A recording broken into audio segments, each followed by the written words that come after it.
Hello everyone, my name is Ramal Utra and welcome to Surgical Strike Lecture on Companies Act Chapter 3 Prospectus. Sir, ये surgical strike lecture क्या होता है? Surgical strike lecture जो हमारी series है, इसके अंदर हम कोशिश करते हैं कि किसी भी टॉपिक जिसके ऊपर लेक्चर आ रहा है उसके अंदर अच्छे खासे एमसीक्यूज कवर करे जाए और वो पूरा टॉपिक एमसीक्यू से आपका प्रिपेयर हो जाए। आपका जो एग्जाम होने वाला है पीएफआरडीए से भी, उसके अंदर सिर्फ एक ही सब्जेक्ट है जिसको आप थोड़ा सा इजीली प्रिपेयर कर सकते हो, जो कि है कंपनीज एक्ट। अगर कंपनीज एक्ट के आप अच्छे नंबर में एमसीक्यूज कर लेते हो, कोई भी अच्छी सी टेस्ट सीरीज आप ले लेते हो जिन्होंने अच्छे खासे नंबर में एमसीक्यू बनाए हो, तो आप कंपनीज एक्ट को बहुत इजीली और हाई स्कोर लाके कवर कर सकते हो। बात समझ में आती है? लास्ट 2-3 एग्जाम के हिसाब से अगर देखें तो क्वेश्चन का लेवल ठीक ठीक आ रहा है। चलो जी, आज की बात को स्टार्ट करते हैं। सर, बात को अभी रोको। पीएफआरडीए अभी प्री का एग्जाम हुआ, आज 20 नवंबर है और मेंस एग्जाम है 4 दिसंबर। रिजल्ट आया नहीं अभी तक। सर, क्या करें? 2 हफ्ते बाद हमारा एग्जाम है। सबसे पहली बात, मुझे लगता है कि एग्जाम को पोस्टपोन करना चाहिए। आज 20 नवंबर हो गया है, कोई रिजल्ट नहीं आया, कोई कॉल लेटर नहीं आया, तो मेरे हिसाब से तो एग्जाम 4 दिसंबर को नहीं होना चाहिए। बाकी मेरे पास कोई इंटरनल इंफॉर्मेशन अवेलेबल नहीं है, बट अब क्या करें, पढ़ना तो है ही ना। तो आज चैप्टर 3 को हम कवर करते हैं और ये लास्ट वीकेंड आपके एग्जाम से पहले, तो आज के दिन पे, इस वीकेंड पे हमने सेल चलाई थी अपने कोर्सेज में। तो जो आपके सामने कोर्सेज अवेलेबल है उस पर 30% पीएफआरडी के कोर्सेज है, उसके ऊपर 30% का डिस्काउंट अवेलेबल है। आपका सेबी पीएफआरडी का कॉम्बो कोर्स, ये वाले कोर्स की वैलिडिटी आपके सेबी के मेंस एग्जाम तक रहेगी। जब भी सेबी का एग्जाम कंडक्ट होता है तब तक इसकी वैलिडिटी को एक्सटेंड करते रहेंगे हम। बात समझ आती है आपको? तो जो आपका मेंस का मतलब जो फुल कोर्स है, उसका भी आफ्टर डिस्काउंट प्राइस पड़ेगा 4199। MCQ course 1399। ये एमसीक्यू कोर्स की वैलिडिटी सिर्फ पीएफआरडी तक है। इसको आगे अगर आपको एक्सटेंड कराना है सेबी तक, तो उसके लिए कुछ एक्सटेंशन फीस लगेगी अराउंड 499 की। आगे पेंशन सेक्टर के लेक्चर्स, अगर आपको सिर्फ पेंशन सेक्टर का कोर्स और एमसीक्यू चाहिए तो वो 490 के अवेलेबल है। आपको कोड यूज करना है पीएफआरडी ऑफिसर। ये इस वीकेंड सेल चलिए और आज लास्ट डे है, आज 12 बजे मतलब कोड इनएक्टिवेट हो जाएगा। चलो जी सर, लेक्चर को स्टार्ट करो, हमें चैप्टर 3 ढंग से पढ़ना है। चलो बात को स्टार्ट करते हैं। Question number 1, as per section 23 prospectus chapter, जो चैप्टर 3 है वो 23 सेक्शन से स्टार्ट होता है। अ पब्लिक कंपनी में issue securities a to public through prospectus, B through private placement, C through right issue, D through bonus issue, E any of the above। तो correct answer है public company कैसे भी पैसा raise कर सकती है, तो इसका आंसर है एनी ऑफ द अबव। अगले क्वेश्चन पे जाते हैं, थोड़ा सा trick question. As per section 23 a private company can not, आपको क्वेश्चन में ध्यान रखना है, काफी सारे क्वेश्चन में जो क्वेश्चन फ्रेम करते हैं उसमें नॉट, कैन नॉट ऐसे ऐसे वर्ड्स को यूज करते हैं, तो थोड़ा सा एक्स्ट्रा आपको इसके लिए ध्यान रखना है। As per section 23 a private company can not issue securities to A to public through prospectus, B through private placement, C through right issue, D through bonus issue, E any of the above. All of the above क्या है भाई? Private company public से पैसा नहीं मांग सकती, वो सिर्फ पब्लिक कंपनी ही मांग सकती है। तो इसका ए ऑप्शन, इससे पब्लिक से एक प्राइवेट कंपनी पैसा रेस नहीं कर सकती। प्राइवेट प्लेसमेंट कर सकती है, 200 लोगों को बुला के बस उनको पैसा दे सकती है। बात समझ आती है? अगला क्वेश्चन पढ़ते हैं जी। Question number 3, which of the following company can issue security for the purpose of listing on foreign stock exchange? ये बात को सुनते हैं। अब फॉरेन से अगर पैसा लेना है तो कौन सी कंपनी पैसा रेज कर सकती है? प्राइवेट कंपनी, पब्लिक कंपनी, और भी बड़ी सारी कंपनी होती है। तो ऑप्शन में दे रखा है section 8 company, B private company, C public company, D listed company, E both public company and listed company. तो करेक्ट आंसर है इसका ऑप्शन नंबर ई। आप अगर सेक्शन पढ़ोगे, सेक्शन नंबर 23, उसके अंदर लिखा हुआ है कि पब्लिक कंपनी पैसे को रेज करते थे फॉरेन स्टॉक एक्सचेंज में, जो भी परमिट करेगी गवर्नमेंट ना। तो इसके अंदर लिस्टेड कंपनी का मतलब ही प्राइवेट पब्लिक कंपनी है। जो लिस्टेड कंपनी है वो पब्लिक कंपनी भी तो होगी ना, पब्लिक कंपनी तो लिस्टिंग करवा सकती है। तो ऑप्शन इसके दोनों है। आप अगर सेक्शन को पढ़ोगे, मैं सेक्शन का सब सेक्शन लेकर आपके सामने, such class of public company में issue such class of security, ये सारी गवर्नमेंट पता है कि कौन सी सिक्योरिटी करना है, कौन सी पब्लिक कंपनी करना है, for the purpose of listing on permitted stock exchange in permissible foreign jurisdiction. जहां पे गवर्नमेंट पता है कि वहीं से पैसा रेज कर सकते हो आप, फॉरेन से अगर पैसा लेने जा रहे हो। तो यहाँ पर अगर आप सेक्शन पढ़ोगे तो स्पेसिफिक सिर्फ पब्लिक कंपनी लिखा है, बट ऑप्शन में लिस्टेड कंपनी का लॉजिक लगाओगे, लिस्टेड कंपनी तो वही होगी ना जो पब्लिक कंपनी होगी, वही तो लिस्टिंग करवा सकती है। तो ऑप्शन में दोनों ठीक है। अगला अगला question, which section of Companies Act give power to Securities and Exchange Board of India to regulate issue and transfer of securities by listed company? अब किस सेक्शन ने पावर दी? कंपनीज एक्ट हम पढ़ रहे हैं, कंपनीज एक्ट में एक section ने पावर दे दी सेबी को। अब ये सेक्शन इंपॉर्टेंट वैसे ही हो गया क्योंकि इसमें एक regulator, ministry of corporate affairs, companies act वाला, वो एक रेगुलेटर दूसरे रेगुलेटर को, कैपिटल मार्केट के रेगुलेटर सेबी को बोल रहा है आप भी थोड़ी सी पावर ले लो, हम आपको पावर दे रहे सेक्शन में। तो ये सेक्शन ऑटोमेटिकली इंपॉर्टेंट हो जाता है। आपके एक एग्जाम में ये सेक्शन नंबर पूछा जा चुका है। तो करेक्ट आंसर है section number 24। Section number 24 power देता है सेबी को कुछ कुछ काम करने के लिए। पढ़ते अगला question, which of the following matter of listed companies are not not not not not dealt by SEBI? Not, SEBI नहीं कर सकता है काम। ए, इश्यू ऑफ सिक्योरिटीज पे सेबी कुछ नहीं बोल सकता क्या? B, transfer of security. C, non payment of dividend. D, return of allotment. E, filing of financial statement to ministry of corporate affairs. या फिर ROC, ROC registrar of company. तो इसमें से कौन कौन से काम पे सेबी कुछ बोल नहीं सकता? इश्यू ऑफ सिक्योरिटी पे तो बोल सकता है, ट्रांसफर ऑफ सिक्योरिटीज पे भी बोल सकता है, डिविडेंड के रिस्पेक्ट में भी सेबी बोल सकता है लिस्टेड कंपनी के लिए, बट रिटर्न ऑफ अलॉटमेंट पे सेबी का जुरिडिक्शन नहीं है। स्पेसिफिक सेक्शन 24 में लिखा हुआ एक्सप्लेनेशन में कि रिटर्न ऑफ अलॉटमेंट आपको कुछ बोलना नहीं है। और जो फाइनेंशियल स्टेटमेंट फाइल हो रही है आरओसी के पास, उस पर सेबी कुछ बोल सकता है? आरओसी कहेगा अपना काम करो, ये हमारा काम है, हम देख लेंगे। तो इसमें डी और ई के ऊपर सेबी कुछ नहीं बोल सकता। तो करेक्ट ऑप्शन क्या है? ई के अंदर, नहीं नहीं, डी ऑप्शन में लिखा, नहीं नहीं नहीं, सी ऑप्शन में लिखा है ओनली डी एंड ई के ऊपर सेबी के पास कोई पावर नहीं है। ठीक है जी, करेक्ट ऑप्शन है सी।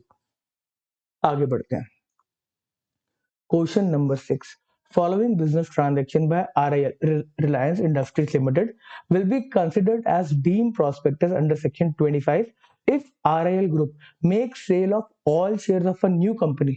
एक नई कंपनी बनाई, उसके सारे के सारे शेयर्स दे दिए एक इन्वेस्टमेंट फर्म को। मतलब अगर किसी आरआईएल ग्रुप को, अगर आरआईएल किसी भी कंपनी को, XYZ कंपनी को पैसे रेज करने हैं, या तो वो पब्लिक से पैसे मांग सकते हैं डायरेक्टली जाके, तो पूरा का पूरा चैप्टर अप्लाई हो जाएगा, उसको सारे के सारे ये सेक्शंस को मानना पड़ेगा। तो क्या कह रहा है कि हम पब्लिक से पैसा नहीं मांग रहे, हमने सारे के सारे शेयर्स एक इन्वेस्टमेंट फर्म को दे दिए, and the investment firm with in dash months of years of time of allotment gave advertisement in newspaper for sale of allotted share to general public। इसमें मतलब गोची हो रही है, क्या हो रहा है इसमें? एक कंपनी ने इन्वेस्टमेंट फर्म को शेयर दिए और वो इन्वेस्टमेंट फर्म आगे शेयर्स पब्लिक को दे रहा है, तो एक तरह का पब्लिक से पैसा रेज हो रहा है। तो प्रोस्पेक्टस इस चैप्टर के लॉ लगने चाहिए, सेक्शन लगने चाहिए ना, अप्लाई होने चाहिए। तो सेक्शन नंबर 25 यही बोलता है कि अगर किसी एक कंपनी ने कहीं और पैसे इन्वेस्ट कर दिए, किसी और कंपनी को शेयर्स इश्यू कर दिए, और उस कंपनी ने जनरल पब्लिक से अगर पैसा मांग लिया उस शेयर्स को बेच के, तो हम उसको भी डीम्ड प्रोस्पेक्टस मान लेंगे और सारा का सारा लॉ उस पे अप्लाई हो जाएगा। उसमें कंडीशन है कि कितने दिन के अंदर आपका शेयर ऑफर होना चाहिए जनरल पब्लिक को। ए 30 days, बी 3 months, सी 6 months, डी 12 months या ई 2 years। तो करेक्ट ऑप्शन है 6 months। अगर 6 months के अंदर अंदर ही उसने जनरल पब्लिक को वो शेयर इश्यू कर दिए, तो फिर इसको हम डीम्ड प्रोस्पेक्टस मान लेंगे। मतलब हमने डीम कर लिया कि आप जनरल पब्लिक को दे रहे हो, प्रोस्पेक्टस के सारे प्रोविजन सेक्शन इस पे अप्लाई हो गए ट्रांजेक्शन के ऊपर। बात समझ आती है? तो आपको सारा प्रोस्पेक्टस इश्यू करना पड़ेगा, फाइलिंग्स करनी पड़ेगी सेबी के साथ, वो सब कुछ मानना पड़ेगा आपको। अब क्वेश्चन को पढ़ते हैं, इसमें एक नोट भी दे रखा है, full consideration of allotment was received by RIL before public offers was made. मतलब फुल कंसिडरेशन, जो भी शेयर दिए इन्वेस्टमेंट फर्म को, उसने पेमेंट कर दी आपको सारी की सारी। अब सुनो, हम सेक्शन को थोड़ा सा और अच्छे से समझते हैं, इंटेंट क्या है। एक कंपनी ने किसी इन्वेस्टमेंट फर्म को शेयर दे दिए, पब्लिक के पास डायरेक्टली नहीं गए, कहते हैं यार थोड़ा सा अलग से करते हैं, क्या है सेक्शन मानने। तो एक इन्वेस्टमेंट फर्म को शेयर दे दिए और इन्वेस्टमेंट फर्म को बोला तू मार्केट से पैसा ले लो और हमें दे दियो एंड में। इस इन्वेस्टमेंट फर्म में अगर सारे के सारे पैसे, जो भी कंसिडरेशन थी, वो पब्लिक को देने से पहले दे दिए, तो मतलब इसने थोड़ा सा एक्सपोजर ले लिया, सारे के सारे पैसे दे दिए इसको, पब्लिक को देने से पहले इसने सारे के सारे पैसे दे दिए, पब्लिक को शेयर इशू नहीं हुए, ये सारे के सारे पैसे इसने इसको दे दिए, कंसिडरेशन जो था। अब इस कंपनी ने मार्केट में शेयर्स को अगर इशू कर दिया विद इन 6 मंथ्स, तो फिर इसको हम डीम्ड प्रोस्पेक्टस मान लेंगे।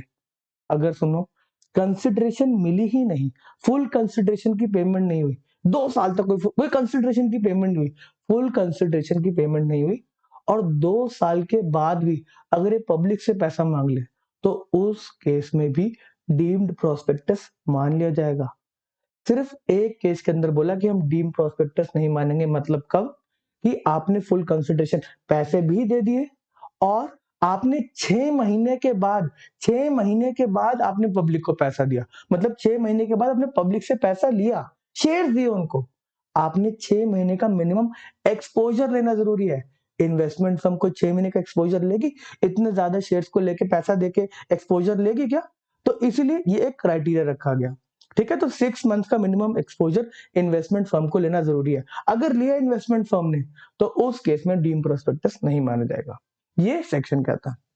बात को आगे बढ़ाते हैं। Question number 7, which of the following companies act list matters to be stated in prospectus. Important section, prospectus में क्या क्या चीजें आएंगी उसके बारे में कौन सेक्शन बताता है। Section number 26 is the correct answer. वो बताता है कि प्रोस्पेक्टस जब भी बनेगा तो उसमें कौन कौन से मैटर को आपको लिखना है। ओके जी, प्रोस्पेक्टस बताता है ना कि पब्लिक से पैसा रेज करना तो एक डॉक्यूमेंट इशू करना पड़ता है। ओके जी, a prospectus is valid only if it is issued within dash of the date on which a copy thereof is delivered to the registrar। आपने प्रोस्पेक्टस को देना है रजिस्ट्रार को, आरओसी को देना है कि भाई हाँ भाई ये प्रोस्पेक्टस है, मैं पैसा रेज करने वाला हूँ। अब आरओसी को देख के क्या आप भूल जाओगे?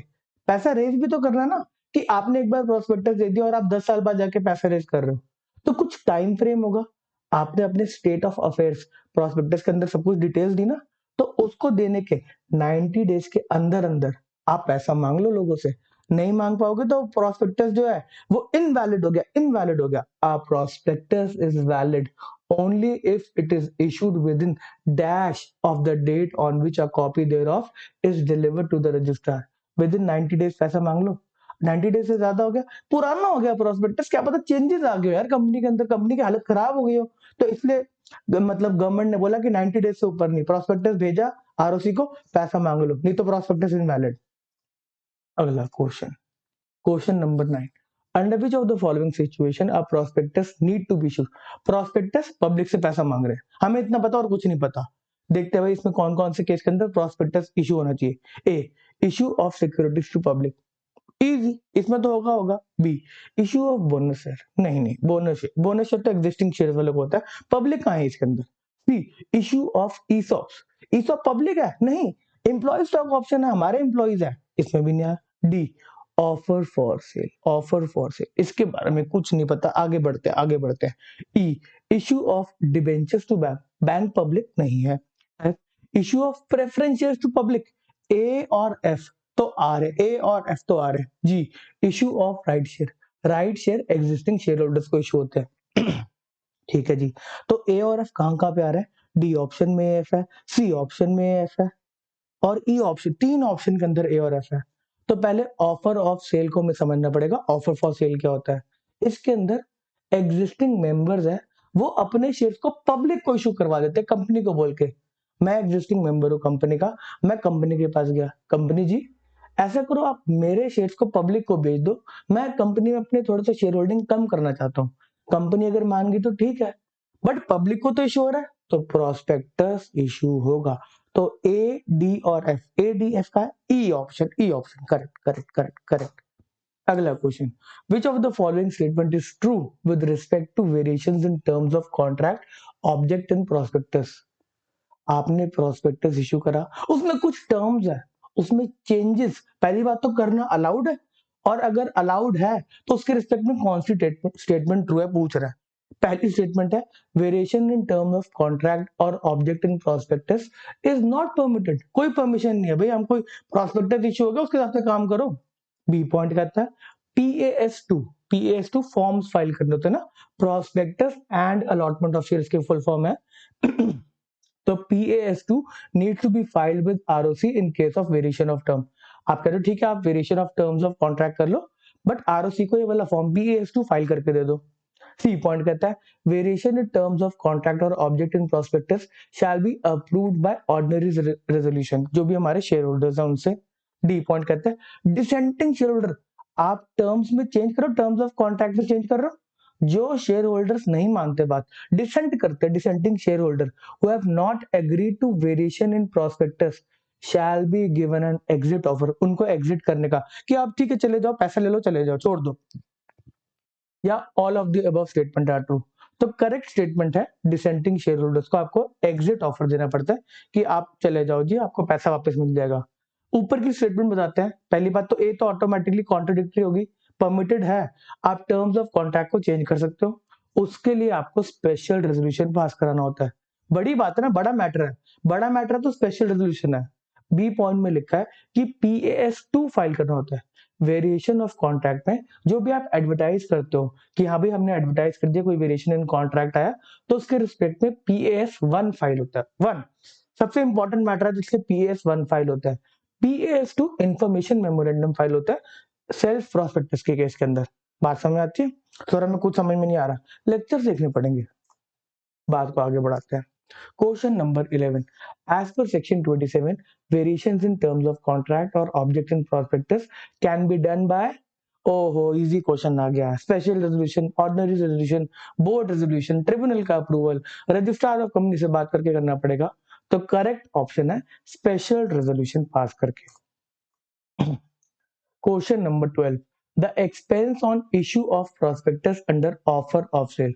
ऑफर ऑफ सेल समझ में आता है ना, एग्जिस्टिंग मेंबर एग्जिस्टिंग मेंबर्स अपने शेयर्स को इशू करवा रहे हैं पब्लिक को, कंपनी को बोल के, कंपनी को कोई पैसा नहीं मिल रहा, क्या हो रहा है, कंपनी एक एग्जिस्टिंग मेंबर्स के शेयर्स लेके आगे दे रही है, कंपनी को जो भी पैसा मिलेगा पब्लिक से वो वापस एग्जिस्टिंग शेयर होल्डर को दे देगी। तो कंपनी बस एक भी बीच में मीडिएटर है।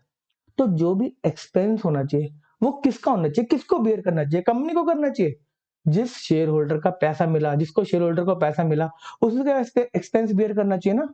तो इसमें ऑप्शन देखते हैं भाई, कौन बियर करेगा expense. A promoter of the company, B all existing shareholder of the company, C member whose shares are proposed to be offered, D company itself, E director of the company। Director तो कभी कोई expense beer नहीं करता। तो option है जो सही भी लग रहा है, पढ़ के भी समझ में आ रहा है कि मेंबर जिनके शेयर ऑफर हो रहे हैं वही एक्सपेंस को बियर करेंगे। ओके जी, question number 13, as per section 28 offer of sale of shares by certain member of company shall be approved by, existing members के शेयर जो पब्लिक में बिक रहे हैं उसके रिस्पेक्ट में अप्रूवल किसका लगेगा। लॉजिक देखते हैं, लॉजिक क्या होना चाहिए। अब एग्जिस्टिंग शेयर होल्डर है, मेरे शेयर्स पब्लिक में जा रहा है, इससे बाकी किसी को दिक्कत होनी चाहिए कंपनी में, बाकी कंपनी में एग्जिस्टिंग शेयर होल्डर और भी होंगे, उनको कोई दिक्कत होगी। मेरे पास जो शेयर है मैं अपने शेयर्स बेच रहा हूँ, किसी को आपको क्या दिक्कत। तो इसके रिस्पेक्ट में लॉजिक के हिसाब से रेजोल्यूशन की कोई जरूरत नहीं है। ठीक है जी, ए पॉइंट देखते हैं, board of director by passing board resolution चाहिए, कह रहा ऑर्डिनरी रेजोल्यूशन पास करो, स्पेशल रेजोल्यूशन पास करो, ट्रिब्यूनल का अप्रूवल ले आओ। एक ऑप्शन है नो अप्रूवल रिक्वायर्ड, तो करेक्ट ऑप्शन है नो अप्रूवल रिक्वायर्ड। सिर्फ आप बोर्ड से कंसल्ट करके, बोर्ड मान जाता आपकी बात, तो आप अपने शेयर्स को ऑफर ऑफ सेल में डाल सकते हो, पब्लिक से पैसा रेज करवा सकते हो। बात समझ आती है? ओके जी, अगला question, question number 14, which of the following section of Companies Act make it mandatory for public company to issue securities in dematerialized form, DMAT form। Section important, section 29 important, जहां पर भी सेक्शन के अंदर अंदर कुछ important बात नहीं है ना, वो सेक्शन नंबर इंपॉर्टेंट हो जाता है। तो आपसे सेक्शन नंबर पूछ सकते हैं कि डीमैट फॉर्म, कौन सा सेक्शन बोलता है कि आपको डीमैट फॉर्म में सिक्योरिटीज को इशू करना है। अब ये सेक्शन इसलिए भी इंपॉर्टेंट है क्योंकि अनलिस्टेड पब्लिक कंपनीज को भी बोल दिया गया किसी किसी केस के अंदर कि आपको भी अपनी सिक्योरिटीज को डीमैट फॉर्म में लेकर आना है, कंप्यूटराइज फॉर्म में लेकर आना। डीमैटेराइज मतलब वो फिजिकल सिक्योरिटीज नहीं चलेंगे अब। तो अनलिस्टेड पब्लिक कंपनी को धीरे धीरे डीमैट फॉर्म में लेकर आ रहे हैं। सेकंड मतलब मेरे को डेट याद नहीं आ रही, 2 अक्टूबर 2018 ये डेट है। उस दिन के बाद से अनलिस्टेड पब्लिक कंपनीज को भी थोड़ा बहुत ट्रांसफॉर्म मतलब चेंज करा जा रहा है कि आप डीमैट फॉर्म में हो, आपको शेयर्स को ट्रांसफर करना है अनलिस्टेड पब्लिक कंपनी, तो आप डीमैट फॉर्म में पहले कन्वर्ट करो और फिर ट्रांसफर करो। चलो जी, अगला question question number 15 shelf prospectus is valid for a period of dash from the date of opening of the first offer of securities under that prospectus। shelf prospectus होता क्या है? आपने एक prospectus जिससे पब्लिक से पैसा मांगना है वो रख दिया कि ये मेरा मेन prospectus है, अब इसके बेसिस में पैसा मांगूंगा, तो ये prospectus को टाइम दिया कि हाँ आप इस prospectus से पैसा मांग सकते हो। कितना मैक्सिमम टाइम है? 1 ईयर, 1 ईयर, 1 ईयर। आंसर है डी 1 ईयर। ये 1 ईयर तक वैलिड है। सर अभी पिछले कुछ एमसीक्यू में आपने बोला कि प्रोस्पेक्टस में अगर 90 डेज वाली चीज आपने बताई कि चेंज भी तो आ सकता है ना, चेंज आ जाएगा तो फिर क्या करेंगे? फिर तो आपकी बात खराब होगी। एक साल तक एक प्रोस्पेक्टस से पैसे क्यों मांग रहे हैं लोग? चेंजेस आते रहेंगे, बड़े सारे लोगों को पता नहीं चलेगा क्या चेंज है। तो इस रिस्पेक्ट में आपको चेंजेस के रिस्पेक्ट में फाइलिंग करनी पड़ती है यार। फाइल जब भी पैसे रेज करने जाओगे आपको एक चेंज स्टेटमेंट ऑफ चेंज होता है, उसको फाइल करना पड़ेगा। समझ में आती है? उसके बारे में अगला क्वेश्चन है, पढ़ते हैं। A company filing a shelf prospectus shall be required to file a within dash prior to the issue of second or subsequent offer of securities। उसको क्या फाइल करना है, विद इन कितने डेज फाइल करना है? तो ए ऑप्शन में दे रखा है information memorandum 1 month, B option में दे रखा है new prospectus 1 month, C option में दे रखा है red herring prospectus 2 month, D में देखा है a bridge prospectus 2 month, E special resolution 30 days. तो करेक्ट ऑप्शन है इंफॉर्मेशन मेमोरेंडम। उसको इंफॉर्मेशन देनी होती है कि क्या क्या चेंजेस है और within 1 month prior to subsequent offer. फिर से पैसा मांगने जा रहे हो तो 1 महीने पहले एक इंफॉर्मेशन मेमोरेंडम में सारे चेंजेस हुए जो आपकी कंपनी में उसको लिख दो, ताकि जो भी आपकी कंपनी में अप्लाई करे शेयर को वो आपका शेल्फ प्रोस्पेक्टस पढ़ ले और साथ में ये इंफॉर्मेशन मेमोरेंडम को पढ़ ले, तभी पैसा अप्लाई करेगा वो देख के। अगला क्वेश्चन पढ़ेंगे question number 17 which prospectus is issued in book building process. Book building process होता है जिसके अंदर क्या होता है, ओपन कर दिया जाता है बातों को। बुक बिल्डिंग प्रोसेस क्या होता है कि इसमें बोलते हैं लोगों को आप बताओ आपको कितने शेयर चाहिए, कंपनी कह रही है आप बताओ आपको कितने शेयर चाहिए, कितने प्राइस पे शेयर चाहिए। अब लोगों की बिडिंग आती है कि मेरे को इतने शेयर चाहिए इतने प्राइस पे, इतने शेयर चाहिए इतने प्राइस पे, तो एक बुक बनाई जाती है जिसमें लिखते हैं इतने प्राइस पे इतने शेयर्स की बिडिंग, इतने प्राइस पे इतने शेयर्स की बिडिंग, तो वो सब कुछ नोट करते हैं, बुक बिल्डिंग प्रोसेस होता है। तो किस केस के अंदर ये होता है? A shelf prospectus, B deemed prospectus, C red herring prospectus, D average prospectus या ई नॉर्मल प्रोस्पेक्टस। तो करेक्ट आंसर है red herring prospectus. Book building process red herring prospectus में होता है। अगला क्वेश्चन पढ़ेंगे जी। अच्छा, शेल्फ प्रोस्पेक्टस का सेक्शन है 31 और रेड हेरिंग प्रोस्पेक्टस का सेक्शन है section 32। Question number 18. Red herring prospectus means a prospectus which does not include complete particulars of dash of the securities included। Red herring prospectus में क्या क्या नहीं होता? Quantum of shares offered, कितने quantity में share है नहीं पता। B type of share offered नहीं पता। C price of share offered नहीं पता। D both A and B नहीं पता, क्वांटम नहीं पता, टाइप नहीं पता, या फिर क्वांटम नहीं पता और प्राइस नहीं पता शेयर का। तो करेक्ट ऑप्शन है हमें क्वांटम भी नहीं पता होता कितनी क्वांटिटी के शेयर्स हैं और कितने प्राइस ऑफ शेयर्स हैं। जितनी बिडिंग आती है बुक बनती है ना, जिसमें सबसे हाईएस्ट लगता है उस पे इशू करवा देते हैं। तो करेक्ट ऑप्शन है ए एंड सी। ओके जी। Question number 19. A company proposing to issue a red herring prospectus shall file it with registrar at least dash prior to the opening of subscription list and the offer। Offer से कितने दिन पहले आपको registrar को file करना होता है red herring prospectus. अब इसके अंदर ये क्वेश्चन आपका पीएफआरडी के एग्जाम में आ चुका है और ये एज इट इज हमारे एमसीक्यूज में दे रखा है और ये सबके एमसीक्यूज में दे रखा होगा जिसने भी सोच समझ के अपनी मतलब जो भी आपको कोर्सेज प्रोवाइड कर रहे हैं, जिसको भी पता है कि मतलब कैसे एमसीक्यूज प्रिपेयर होता है, सबके आपको एमसीक्यूज में मिलेगा। तो इसलिए मैं आपको कह रहा हूँ कि इस पर्टिकुलर सब्जेक्ट को आप एमसीक्यू से प्रिपेयर कर सकते हो। यही क्वेश्चन डिट्टो क्वेश्चन आया था ना, तो इसका जो करेक्ट आंसर है वो क्या होना चाहिए? ए 3 डेज, बी 7 डेज, सी 14 डेज, डी 30 डेज या ई 90 डेज। तो करेक्ट आंसर है 3 days, 3 days. Next question. Question number 20. Application form for the purchase of any of the security of the company offered to public shall be accompanied by। अब application form की बात कर रहा है, जब भी आप एप्लीकेशन फॉर्म लेके जा रहे हो, हाँ जी हमारी कंपनी में पैसा इन्वेस्ट कर दो, सिर्फ एक एप्लीकेशन फॉर्म के साथ पूरा प्रोस्पेक्टस तो नहीं लगा सकते ना, पूरा का इतना बड़ा प्रोस्पेक्टस। तो उसमें बोला एप्लीकेशन फॉर्म के साथ आप कुछ इंफॉर्मेशन दो, तो क्या क्या क्या क्या मतलब किस मतलब फॉर्मेट में या किस किस प्रोस्पेक्टस में आप दोगे? तो भाई बोला आप पूरा प्रोस्पेक्टस दो, बी कह रहा सेल्फ प्रोस्पेक्टस दे दो, सी कह रहा है रेड हेरिंग प्रोस्पेक्टस दे दो, डी कह रहा है अब्रिज प्रोस्पेक्टस दे दो, या ई कह रहा है कोई भी प्रोस्पेक्टस दे दो। तो अब्रिज प्रोस्पेक्टस आप देते हो। अब्रिज प्रोस्पेक्टस होता क्या है? जिसके अंदर कुछ कुछ इंपॉर्टेंट इंफॉर्मेशन लिखी जाती है। तो जब भी एप्लीकेशन फॉर्म जाएगा उसके साथ अब्रिज प्रोस्पेक्टस लगा होगा जिसमें इंपॉर्टेंट बातें लिखी होंगी। Next question. Question number 21. Managing director of a company authorized issue of prospectus containing untrue information. गलत इंफॉर्मेशन से prospectus issue हो गया. Managing director shall be liable for penal action under which section? Section 34, Section 35, Section 38, both A and B, both B and C. तो दो section के अंदर penalty लगती है, वो सेक्शन है 34 एंड 35। 34 बोलता है जेल भेजेंगे, 35 कहता है जिसको भी लॉस हुआ आपसे, जिस बंदे को भी लॉस हुआ आपके एक्शन से, आपको भरपाई करनी पड़ेगी उसकी, वो सिविल लाइबिलिटी के बारे में बात करता है। चलो जी अगला क्वेश्चन देखो जी, 34 क्रिमिनल लाइबिलिटी के बारे में बात करता है और 35 सिविल लाइबिलिटी के बारे में बात करता है। Question number 22.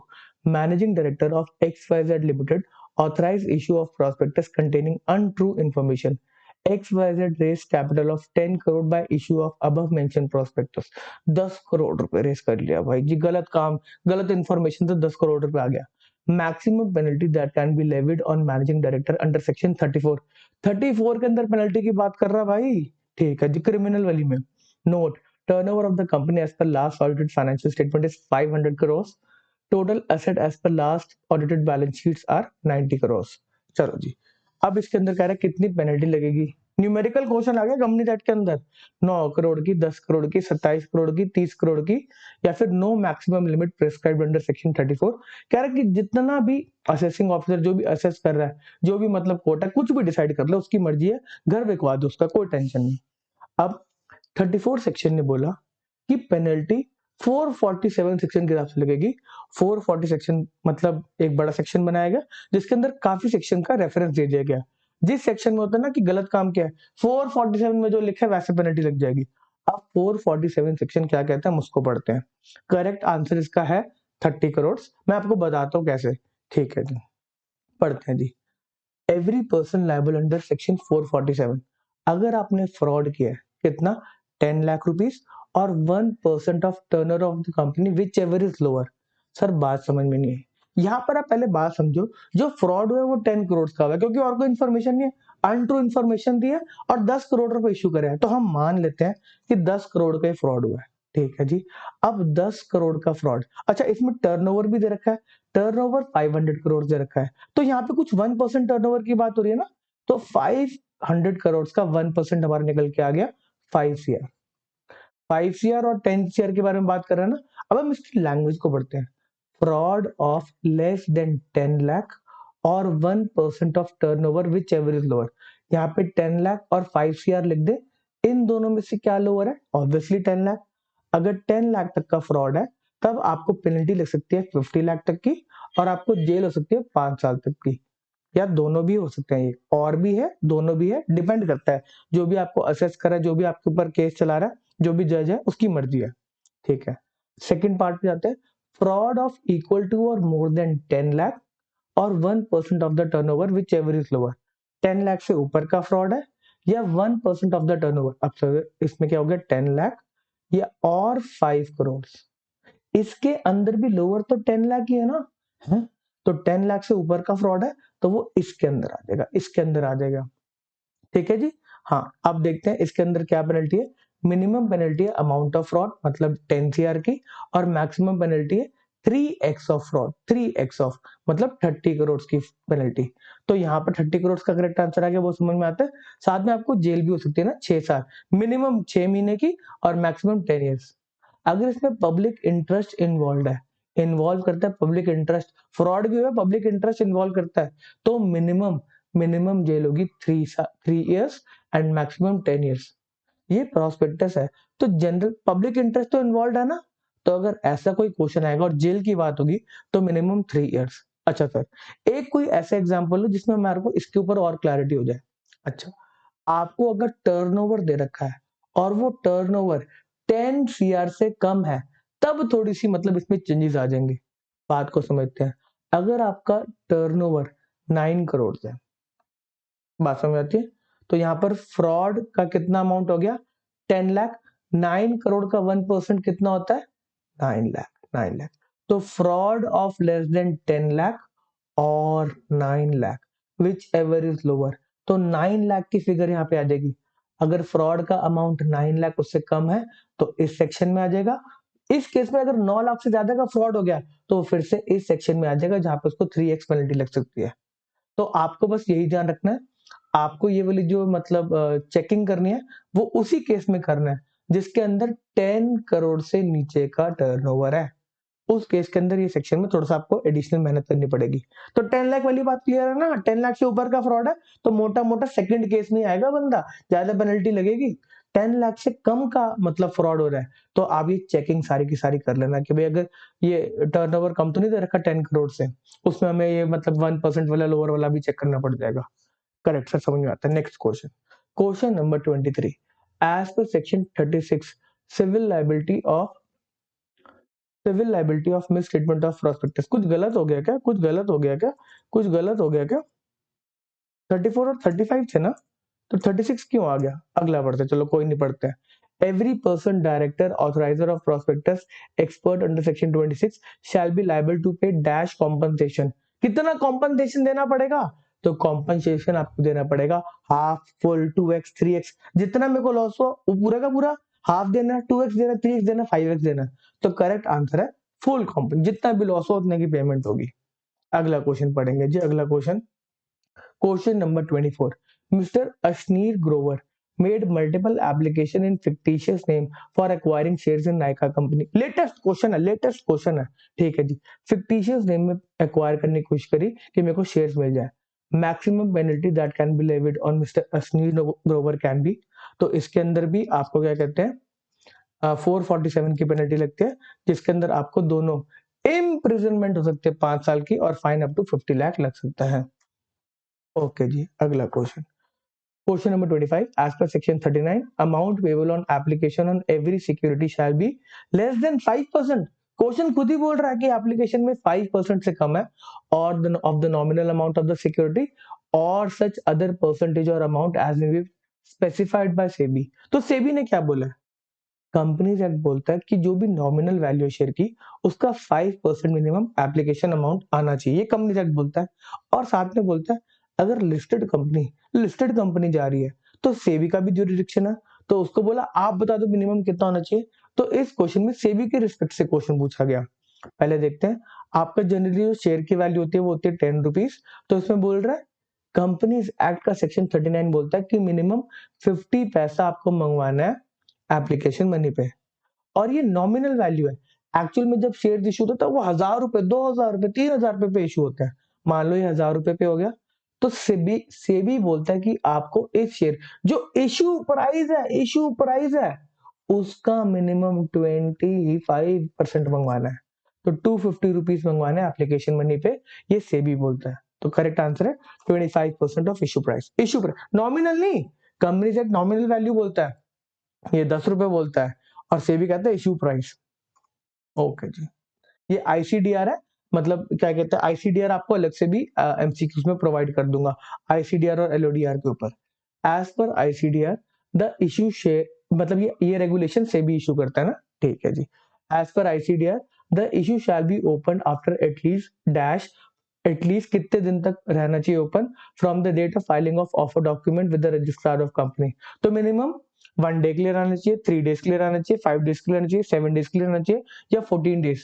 करेक्ट आंसर है मिनिमम 3 डेज के लिए रहना चाहिए, जन इसका जो टाइम फ्रेम है वो 3 डेज से 10 डेज तक रहता है, ठीक है जी।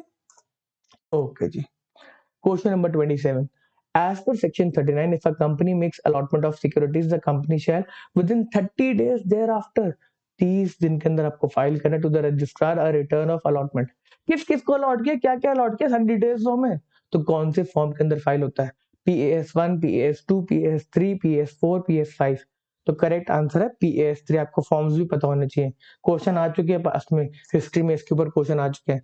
तो PAS1 हमारा किसके लिए होता है? Variation in term of prospectus के कोई टर्म्स एंड कंडीशन में चेंज हो रहा है तो आपको एडवर्टीजमेंट देना है, और एडवर्टीजमेंट के रिस्पेक्ट में आपको PAS1 फाइल करना है कि भाई एडवर्टाइज कर दिया मैंने।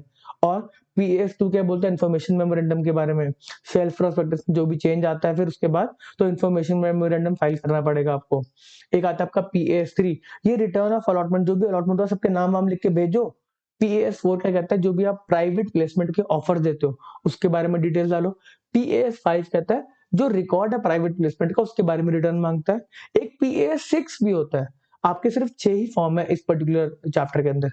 PAS6 बोलता है जो हम पढ़कर आते हैं ना डीमैट फॉर्म के अंदर, उसके अंदर जो अनलिस्टेड पब्लिक कंपनी है वो हर 6 मंथ्स में PAS6 के अंदर सारी डिटेल्स देगी शेयर्स की, कितने चेंजेस आए, कितने ट्रांसफर हुए, कितने नए इशू हुए, कितने मतलब अगर रिडक्शन हुआ, कुछ वैल्यू है तो वो सारी डिटेल्स डालेंगे। ठीक है जी, तो 6 के 6 फॉर्म आपको क्लियर है, आपको डिटेल्स भी दे दी नीचे मैंने। ओके जी सर, बात समझ आती है। Question number 28, as per section 40 of Companies Act, every company making public offer shall, before making such offer, make an application to, किसको एप्लीकेशन देना? सेक्शन 40 बोलता है स्टॉक एक्सचेंज को एप्लीकेशन देना, ROC को एप्लीकेशन देना, सेबी को एप्लीकेशन देना, RBI को एप्लीकेशन देना, मिनिस्ट्री ऑफ कॉर्पोरेट अफेयर। तो सेक्शन नंबर 40 बोलता है आपको स्टॉक एक्सचेंज को एक एप्लीकेशन देना है। स्टॉक एक्सचेंज आपको डेट देगा कि इतने दिन पे लिस्टिंग होगा, उस हिसाब से काम होते हैं। NSE, BSE, Bombay stock exchange, national stock exchange, वहां पे जाके एप्लीकेशन दो, वो बताएंगे कब लिस्टिंग होगी, उस हिसाब से सारा काम चलेगा। बात समझ आती है? ठीक है जी। Section 40 important.